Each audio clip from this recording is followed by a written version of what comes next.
नमस्ते दोस्तों, कैसे हैं आप सभी। मेरा नाम है सी योगेश वर्मा। दोस्तों, आज का जो हमारा टॉपिक है वो कंपोजिशन स्कीम के ऊपर है।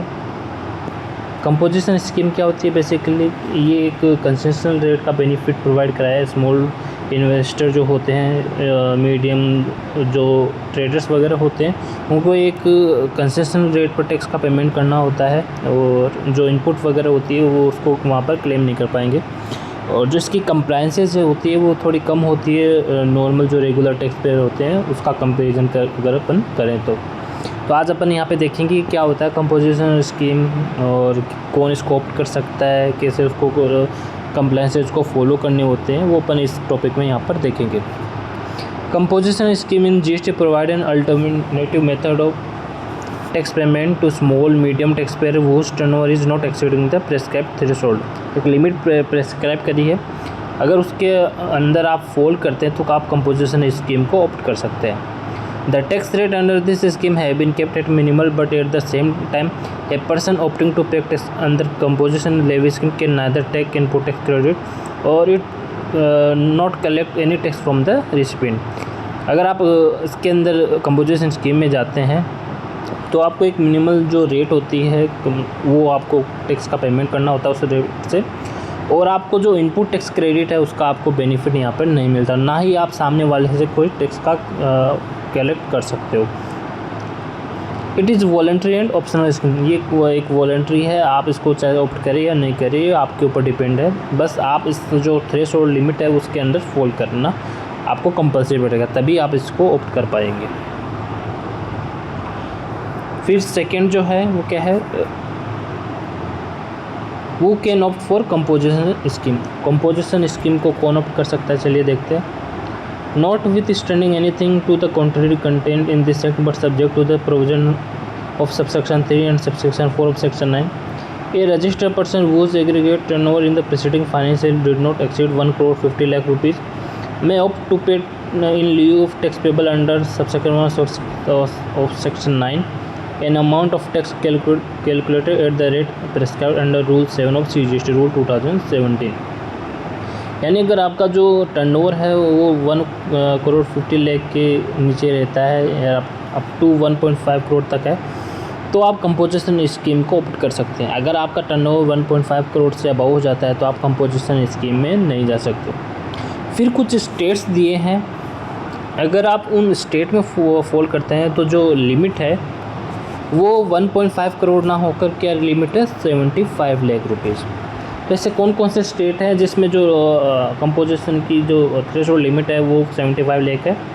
In case of Arunachal Pradesh, Manipur, Meghalaya, Mizoram, Nagaland, Sikkim, Tripura and Uttarakhand the threshold limit is ₹75 lakh rupees. यानी जो लिमिट है वो कितनी है 75 लाख रुपीज़। फिर इसके अंदर अपन देखेंगे कि एग्रीगेट जो टर्नओवर होता है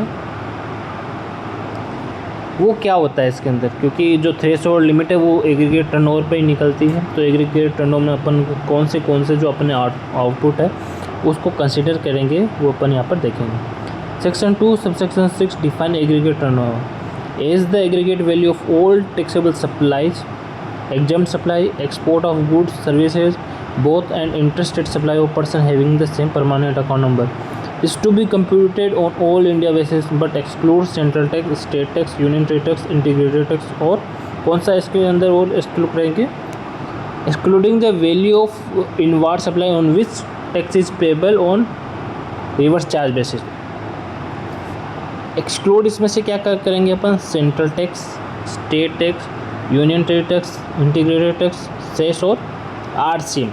अगर अपन इन चीज़ों को इसमें एग्रीगेट टर्नओवर में कंसीडर नहीं करेंगे, बाकी जो भी अपन टैक्सेबल सप्लाई है, एग्जम्प्ट सप्लाई है, एक्सपोर्ट अपना वो अपन इस एग्रीगेट टर्नओवर में अपन इसमें कंसीडर करेंगे।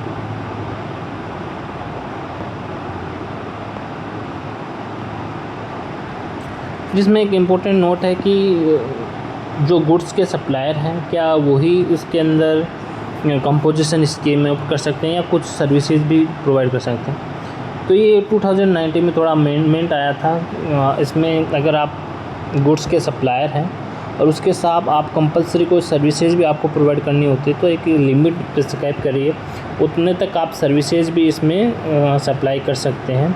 और आप ये कंपोजिशन स्कीम है उसका आप बेनिफिट कंटिन्यूसली ले सकते हैं। A person who opt to pay tax under composition scheme may supply services other than restaurant services of value not exceeding 10% of turnover in state, union territory in the preceding financial year or ₹5 lakh whichever is higher। अगर आप traders वगैरह manufacturer हैं goods की supply करते हैं, तो आप जो आपका लास्ट ईयर का जो टर्नओवर था उसका आप अप टू 10% तक आप सर्विसेज भी उसके अंदर शामिल कर सकते हैं। और जो 5 लाख है, यानी ये जो रेट है वो है कि आप अप टू जो आपका टर्नओवर उसका 10% और 5 लाख विचेवर हायर, जो भी दोनों में से हायर है उस तक आप सर्विसेज भी इसमें शामिल कर सकते हैं।